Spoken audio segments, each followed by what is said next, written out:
There is a ranch in Nevada less than 80 miles from Area 51 that was secretly researched by Bob Bigelow's original Skinwalker Ranch team of psychic spies.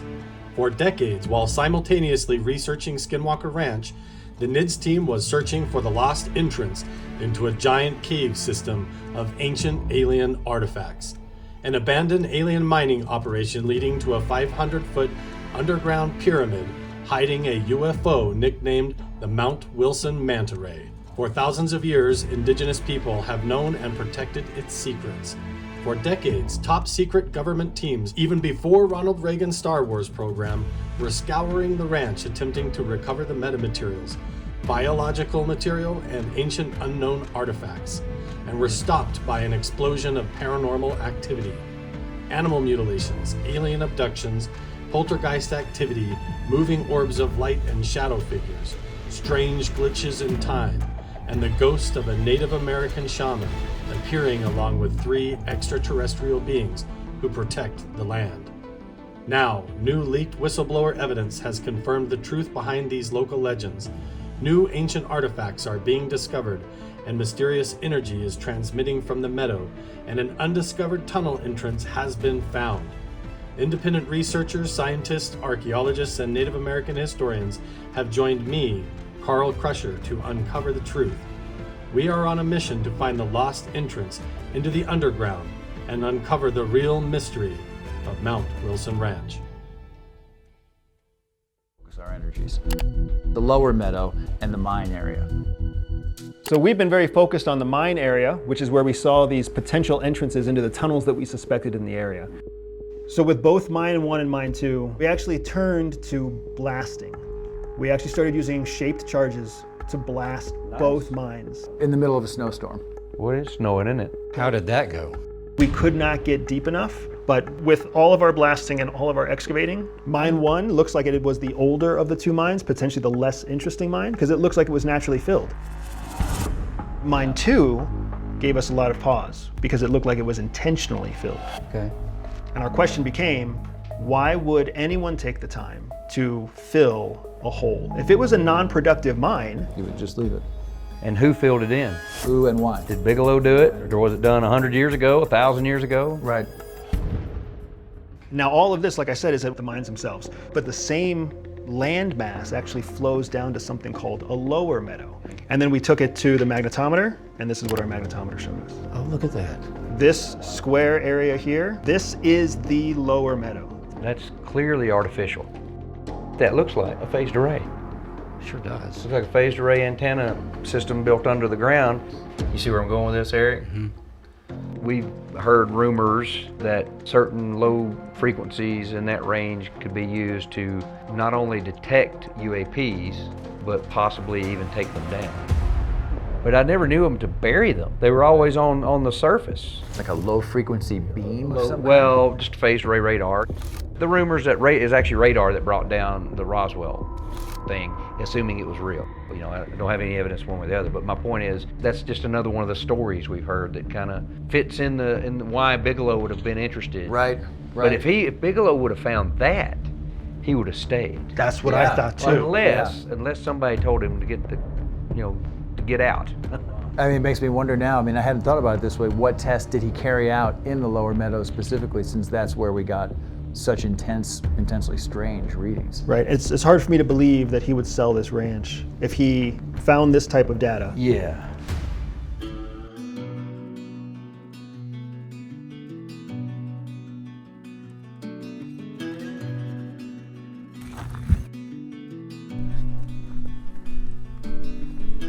So really, I mean, it could be the whole area all the way up this whole valley could have just been inhabited.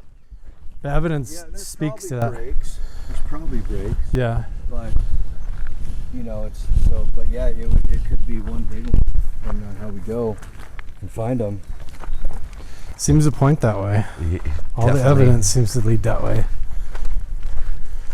Huge habitation. And then the question is, why were they so drawn here, and why has other esoteric groups, again, why the Knights Pythias up here? Why the Rockefellers suddenly up here? Why is NIDS up here? Why is Bigelow? What's underground here that maybe the indigenous people originally were finding all of these materials to make their tools with could have been coming out of this giant geode of a mountain you're sitting on top of, you know? On top of all of it, we're being instructed to find metamaterials. Metamaterials. Yes. Whatever they are. Yeah, a natural geology, Yep. metals. Excuse me, Chris. What is a metamaterial? Non-human origin. Non-human origin, so alien material from somewhere else. Is that what they are? Yeah, pretty much. We're walking up at night now. Damon is carrying the trail cam. We decided we're going to go up and put the trail cam at those portal stones that look like a weird Stonehenge down by the meadow where the artifacts and the spears are all found. So here's the mine shaft. Be careful walking down the middle there.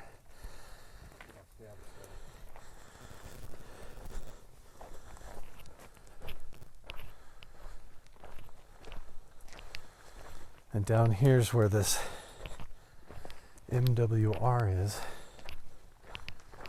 Yeah, so this is the hole.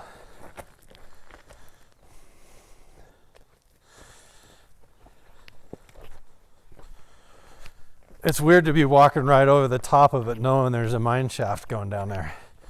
Having no clue what could be down there. That's part of the rod. Where's the MWR? Did we set it over here? We did this earlier too, Damon. Came up here and I think we set it over here.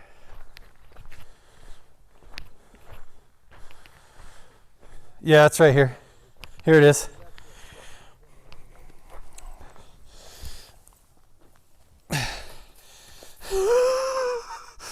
This had us super puzzled last night. MWR. Are you kidding me? Mount Wilson Ranch. We were freaking out. How long has this been here?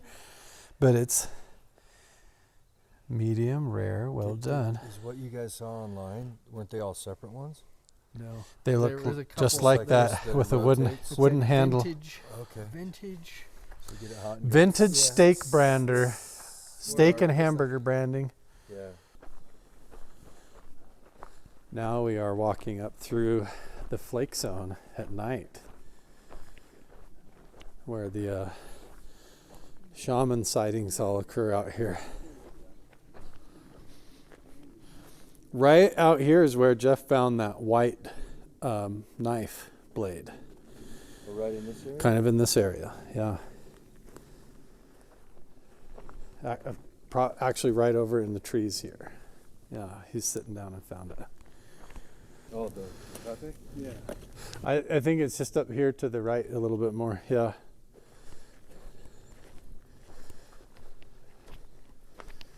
Odie, where's the matate? You were wanting to mark that anyways, right, Chris? Yeah. Oh, if I find this in the dark, that would be cool.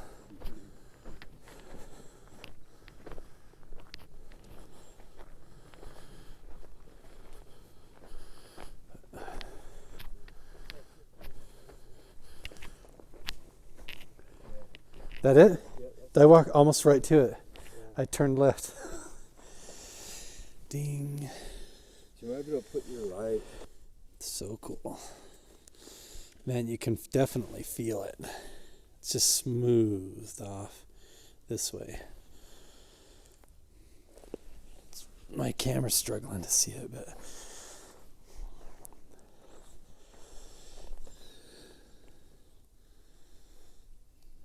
look at that. You can see the groove marks there. What a cool find. Hey, you're the first one to notice that one here. So you discovered that, Chris. Very cool. So right over there is the grinding stone. And then right through here is where I found the pottery last year. The rim was right here. And then we come over the hill here, and this is where the stones are and where the spearheads were found, all straight down through here. Night hike with dogs, way more. Hey, look at that. There, Odie's calm. I think I'm calm. Look, there's a little critter looking at us right on top of the rocks right now. Where is it? Right on the top there? My light's not picking it up. See it? Was it a bird? Bat. A bat. I did just see a bat fly. You did? No, look at it. See, right on top of the rocks. Oh man, my light. My stupid thing. It's like a critter hiding right on the other side. Odie's gonna catch it here. Look. Which rock? The lower one? So it's like right there, like a seat. It was sitting on top. It was just like two little eyes running around looking at me. Really? Here, yeah, we'll walk right up and like. No, just little white.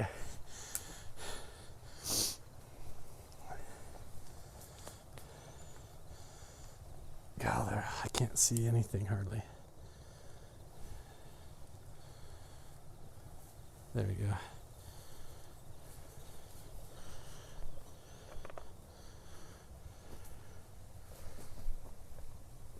Hello.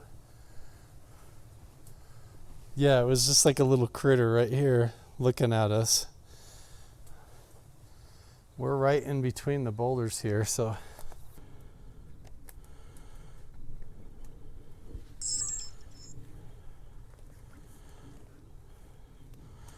Okay.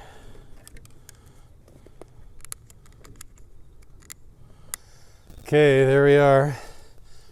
Trail camera set up. Looking right back through there, through the gap.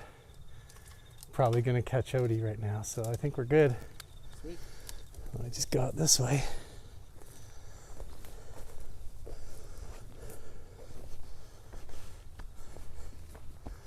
See what we get, we'll come back and check it.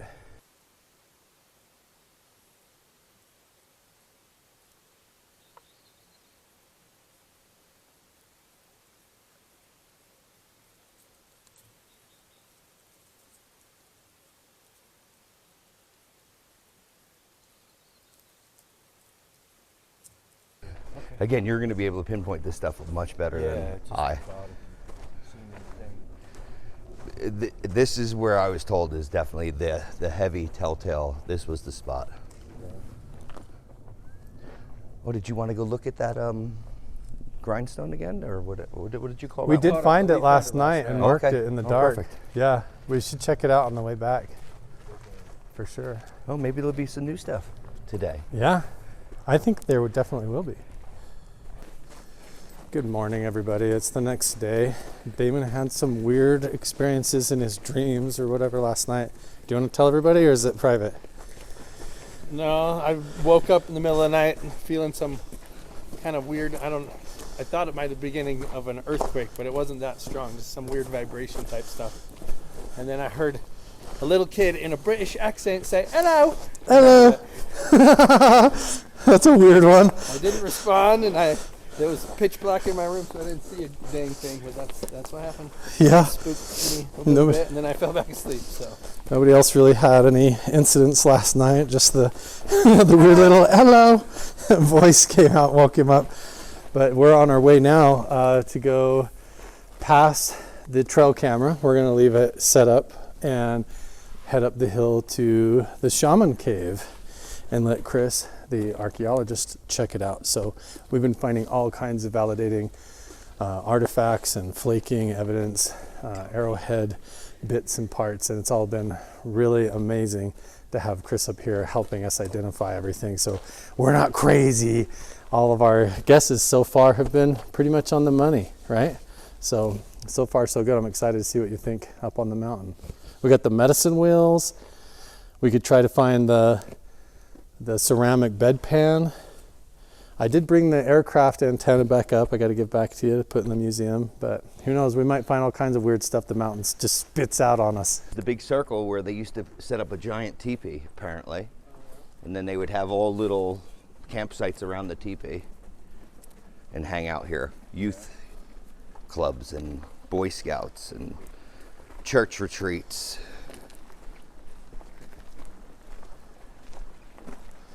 This is the upper meadow. Flowing. The lower end of the upper meadow. Now we have to figure out how to get through it. Yeah, this makes it a little bit of an adventure. We gotta get to cross the swamp right at the beginning of our hikes. I'd probably make it over here. That worked. Hip, scalp. Here we go. Boop. That ain't bad. Just watch your step. So when we were up here for the Beyond Skinwalker Ranch episode, this whole thing was just covered in snow. About this It was deep, yeah. About that deep, yeah, way steep. We had to drive up this exact road every day to go up to the lava vent tubes for all the explosions and the drone flying.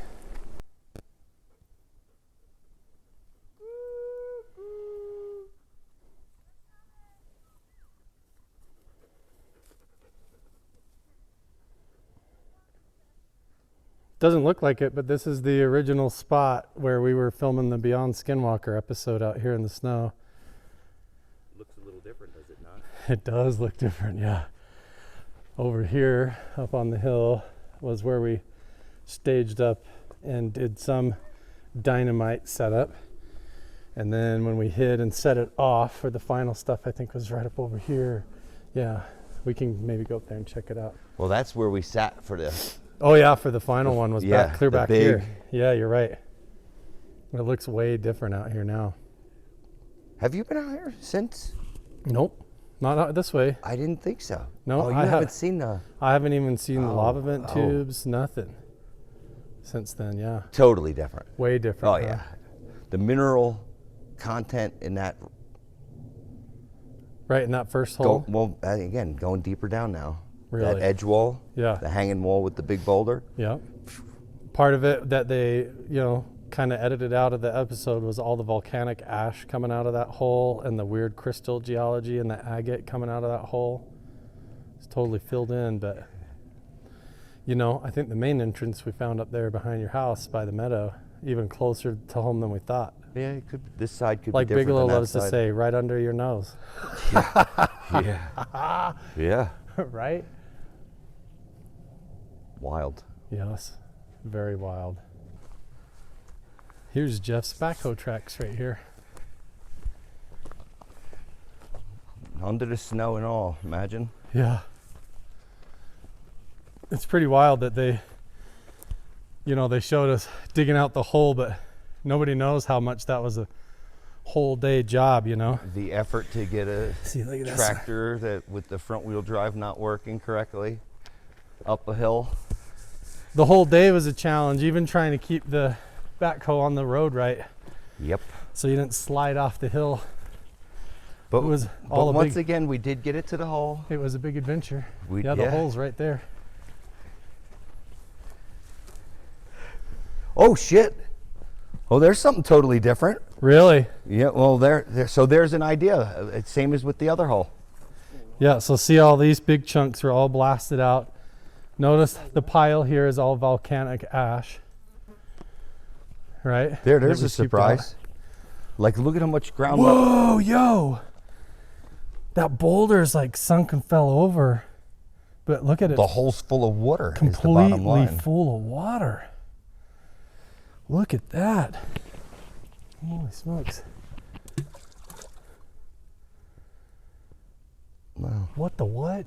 I didn't expect it to be full of water, man. So, well, here's an answer then. Does it go down? If it's full of water, that would mean there's probably not a hole. Or is that coming up? Or is it coming up? Ugh. Is it coming up? You think so? Yeah, from what you've got up there, coming down through, it's just finding its way out. Oh, the dewatering thing. That whole idea. You got another channel right here, Yeah. so it's just... Oh, look at that rock. Look at the backside of that. Whatever the minerals are on the back of that. That whole wall there, that's what made me think it was the top of an entrance, And then this whole face fell off of it in the blast and basically plugged whatever hole was there up. And they had a GoPro right here on this tree that basically got disintegrated in the final blast. I don't think they ever found the final camera. Yeah, this was only barely, some of that rock was just sticking out of the ground when they started. See that here, side. Chris, though, this is all blast geology that came out of that hole. This quartz and agate, you know, makes me feel like this was like an archaic entrance that's all filled in. But because it's all really prime tool making and mine material. Stuff, huh?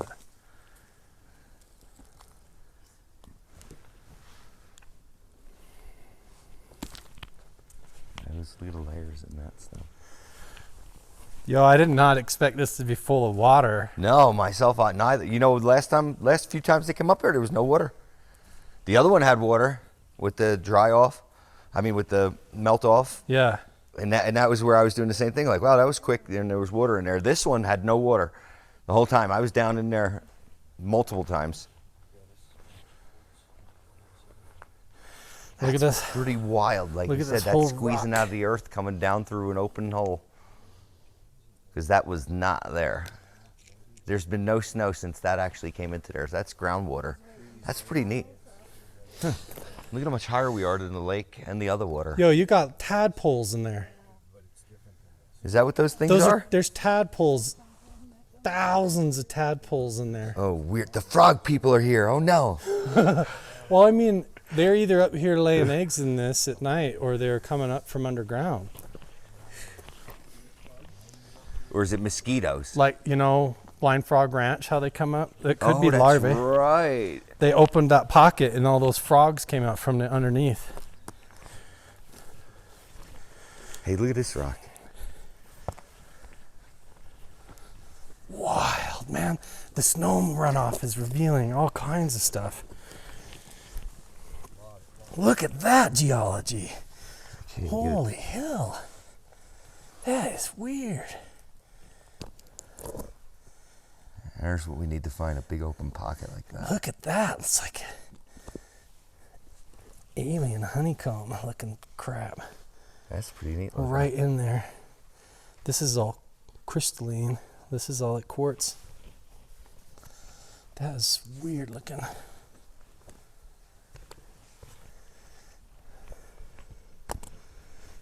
It's all chock full. That's like a whole thick vein. Isn't that weird?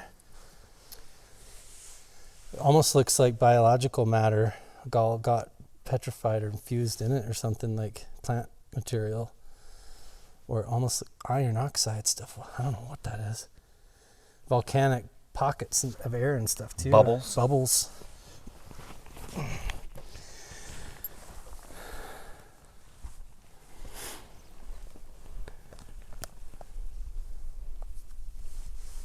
It's quite a conglomerate of crystalline and iron oxide. Yeah. Got a lot going on there. There's jerts in it. It is a mix. Quite a mix of material there. And each of these sinkholes is weird like that. Has a prominent type of geology poking out.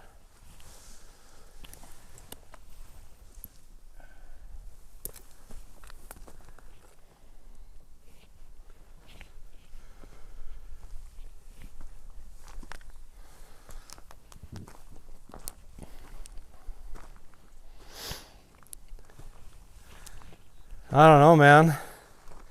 That's weird.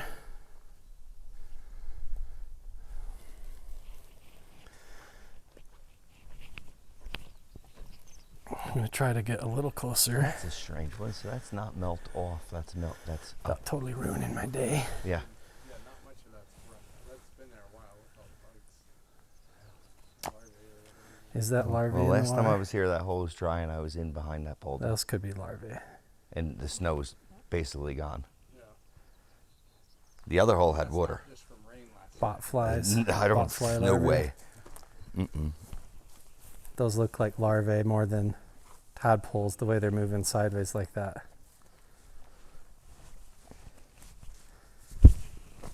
Could be bug larvae. Kind of looks like it up close. Yep. Like a mosquito or Mosquito. something. That would explain why we have so much flying stuff this year. Standing water. Look at this. This came out of the blast hole. So do we want to take a new route, or we want to just bust a move? Bust a move. All right. You don't. Yeah. The day goes quick. The way around. Right? But a midsection, because you can see you've got it finished here.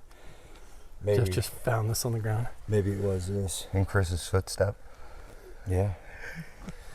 But he doesn't care, because unless it has the, Right. you know. Base. This Yes. just looks I like do care. What did what? How, That might be natural. well, what This is? kinda How looks does it go natural, though? If you don't have the base, you don't have the. Could be a piece of shatter, but maybe not. but that's Yeah, midpoint. diagnostic is the base, so we can diagnose this as a midpoint, but it doesn't really tell you the temporal period it might have come from. We need the bottom of that to do that. I love it.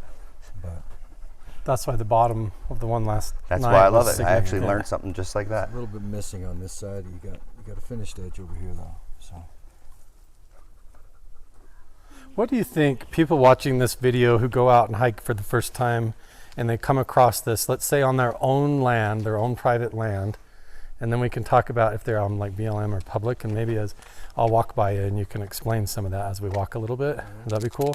Or if we don't want to be out of breath, just maybe explain it real quick. yeah. Yeah. Well, I mean, on your own land, that is your own property. But the best thing to do is to leave things where they are. Take a picture, take a point, tell a story, so that you don't disturb a site that may be there for future investigations. So you can discover what was going on there. Right.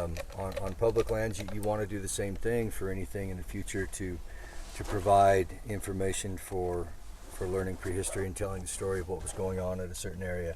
And if you just walk along and you remove an artifact, such as a point or a groundstone from a site, it takes away part of the dynamic of the site of telling a story.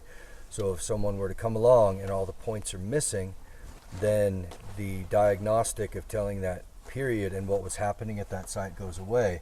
And if just the groundstone is remaining, then it looks like they just had a processing site, maybe for pine nuts, pinyon nuts. And then if you just have the points and you take the groundstone away, it'd be the same thing. So you're removing part of the story Right. from an area and the spatial distance that a site would be. So really kind of marking where it's at and preserving it and identifying it, taking photos, and then continuing just to piece together the puzzle of the area is like the right way to go. Yeah. Gotcha. Yeah, and you want to pick it up, you want to look at it, you could draw it, take pictures with it, do whatever you want to do, and then put it right back down where you picked it up at. So it is okay to handle, look at, investigate, and then just set back. Everybody's going to do that, but you know, Yeah. especially when it's on your own property, you do whatever you want to on that land. But a good thing for the prehistory or the history of something is to leave it where it was. Yeah. So you could come in and decipher that history of what happened at that location. Right. Yeah, and that goes for everything from the points to the flakes, especially up to the like the wheels on those, because some of the wheels and the monolithic things are a part of larger alignments that you could disrupt, right? With medicine wheels, treat those as very sacred sites. Yeah. And don't disturb those in any way. There's a lot of different things on that people need to study those to try to date those. Yeah. And you really don't want to disturb those at all. Right. That goes as far as rock art as well. You don't want to touch rock art in any way. You don't want to chalk it. Draw it, take pictures of it, take pictures with it, but don't touch chalk it, don't do rubbings. Don't touch it. Yeah. Don't do rubbings, don't do anything like that. That can impact the resource. For future generations to enjoy as well as study. Yeah, there's areas of sandstone you can go up and just with your thumb rub real hard and you can make a hole in the wall, and you can deface an entire artifact area if you're not careful. Destroy a site. And we document sites and to learn about them, and then as time goes on, new technologies come out to document them further and learn more. Yeah. And if we deface them, ruin them, put graffiti on them, or shoot them or anything like that, it impacts the knowledge we can gain. Yeah, who knows, 20 years from now we have some new version of LiDAR that could answer a million questions, but then we've ruined it all and the opportunities are diminished because we go and screw it up. Yeah. Exactly. Yeah, so it's good to think ahead. Yeah. Well, we're going to demonstrate that all throughout the day today, how to approach the artifacts and handle them and try to identify them and put them back and all that, so everybody can watch and learn how we go, right? Absolutely. Because we're going to go to medicine wheels, into a cave, and all of that, and Chris is going to teach us the right way to do it. So that's cool. Thanks, man. It's cool. It's just a cool crystal.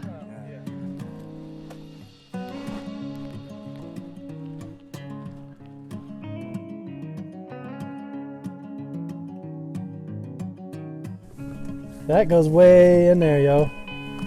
This doesn't feel up to OSHA standards. I gotta watch what I do. Yeah.